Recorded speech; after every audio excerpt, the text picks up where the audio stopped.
Headship and submission did not originate with the fall. I've preached a sermon on that in this church from Genesis 2 and 3, and I've decided not to include that in this series. If you want to see it, you can go get it. I'm just going to assume it. Headship and submission did not originate with the fall. What the fall did, the sin of Adam and Eve, was corrupt it and ruin it and turned it into something very ugly and very horrible in two different directions for both men and women. What it did for headship was to destroy the humble, loving headship into either hostile domination and abuse or lazy indifference with a can of beer and a bag of chips till 10 o'clock, and then he asks for sex. Thank you for your help with the dishes and the house and the kids. And you want sex? So you can either be an abusive abuser of headship, or you can be a lazy neglecter of headship. I thought when I came to the pastorate 27 years ago, this would be my main problem.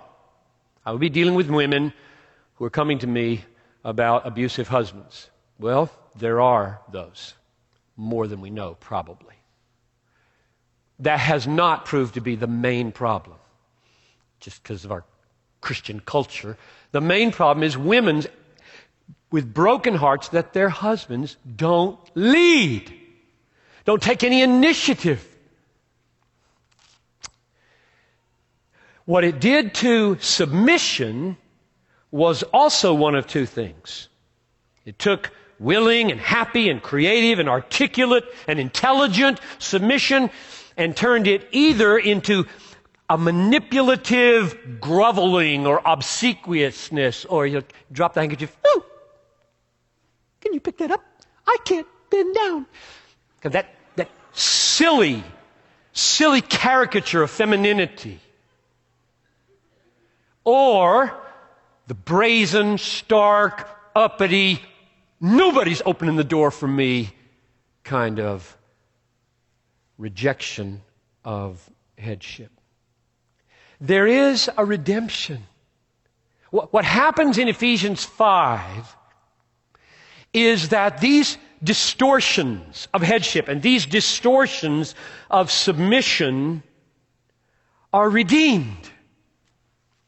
They're redeemed by the man being told, bring your headship into conformity to Christ's way of loving and leading and providing for and protecting His church. And to the wives, bring your submission into conformity to what Christ calls forth from the church. And it isn't either of those things.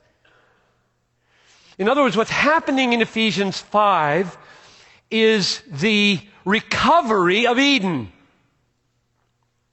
How it was supposed to be before sin turned men brutal or passive and turned women into helpless know-nothings or strong, brazen, get out of my way, I don't need a man in my life anyway, proud domination.